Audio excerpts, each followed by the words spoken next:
Welcome back. It's me again, Nico Motofarm.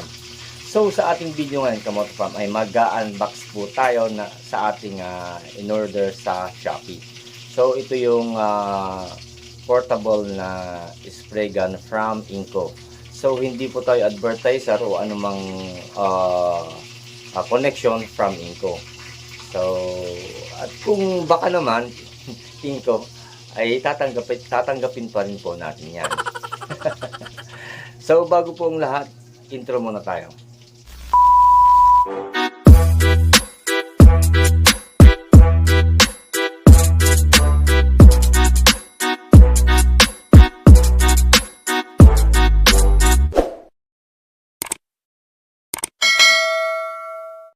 So ayan, Kamoto Farm, nais ko munang pasalamatan ang aking mga lahat na subscriber at patuloy na sumusuporta sa aking YouTube channel. Maraming salamat po.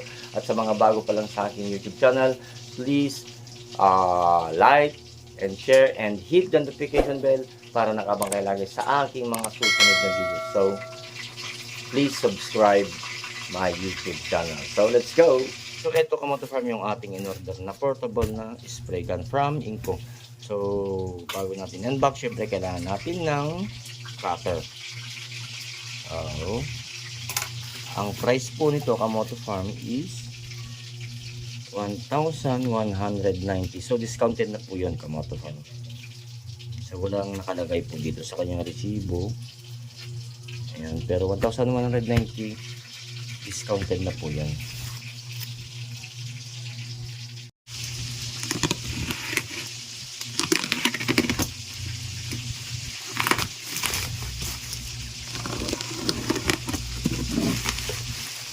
So naka-double bubble wrap siya. So, maganda yung kanyang pagkakapasok. Ayan. Ito siya, kamotofarm. Ayan siya. 450 watts. Inco. So ito siya.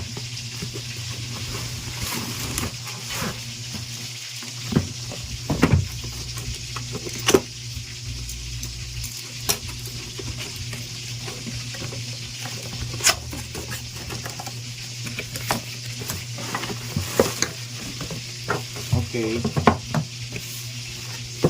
So sa box, may kasama siyang needle. So siguro to panlinis din manual. Ayan. Ayan, manual. May manual siya. Then yung spray gun. So mabigat siya, Kamoto Farm, mabigat. So ito naman yung pinaka-tanke niya.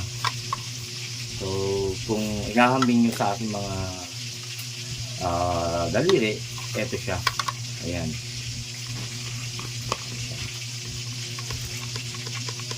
Oh.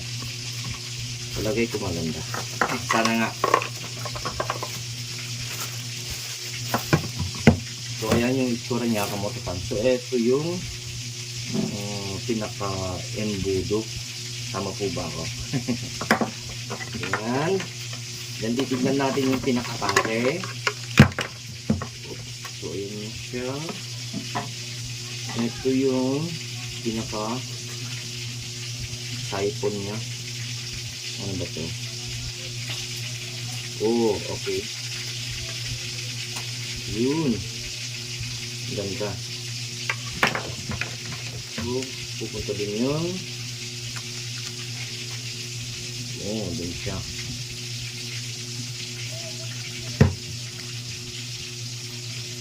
Oh, okay. Ganon. Then, ito yung pinaka-nasol niya. Kamoto Farm, ano?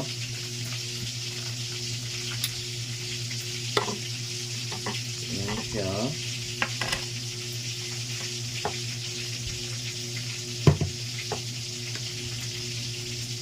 So, pansin ko kaagad, Kamoto Farm, malaki yung butas ng nozzle. So, ito yun. Malaki yung butas. So, siguro, madali lang naman to gawin. Madali lang, gagawin na lang natin ito ng modification So palilitin lang natin yan para maging pino siguro yung kanyang buga. Kasi pag malaki, medyo basag yung kanyang pagbuga. So gagawin natin ng video. Next video siguro Kamoto Farm yung ating pag-modify ng nozzle ng ating portable na Inco. So ito yung on and off Kamoto Farm. So ito yung kanyang cord. Kailangan pa rin natin ng adapter. Yan. So sana gumagana at sana syempre hangad natin mga consumer yung magtagal yung ating binibili. Tama po ba ako Kamoto Farm? So paano bang adjustable nito?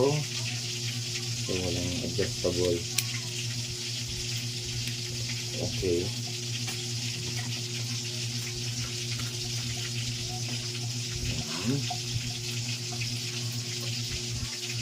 Then Kamoto Farm, isasaksak natin sa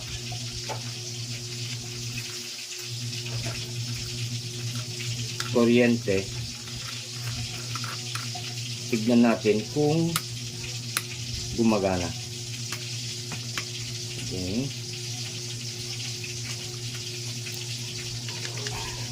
Isaksak natin sa Kamoto Farm. Just a minute.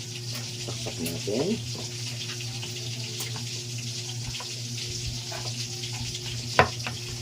So mahaba yung wire niya Kamoto Farm.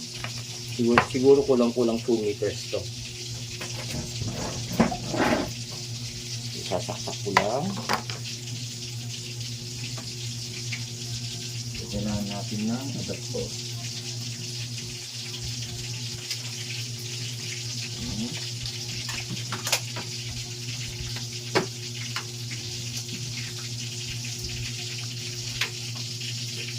Yan. So nakasaksak na siya Kamoto Farm. Power on natin kung gumagana.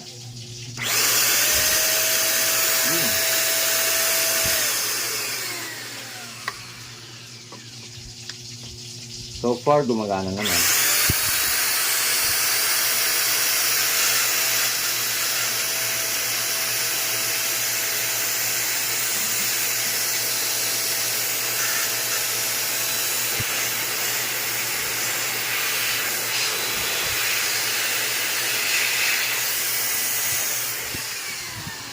Dumediretso yung diba Kamoto Farm. So check natin.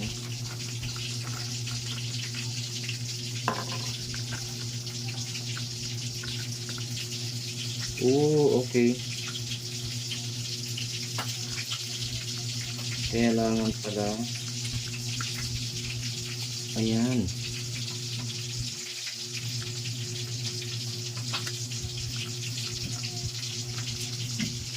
Ayan, Kamoto Farm.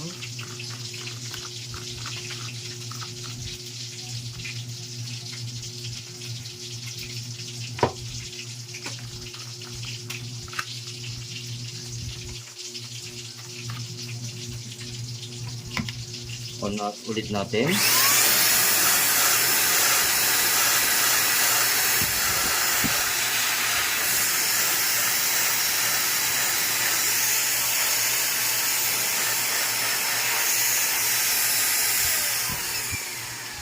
So far, gumagana naman Kamoto Farm.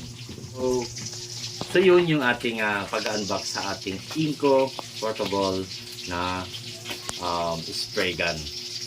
So sana nagustuhan niyo yung video nito Kamoto Farm, and please don't forget to like, share, and subscribe, and hit the notification bell para nakamukalagi sa ating mga susunod na video.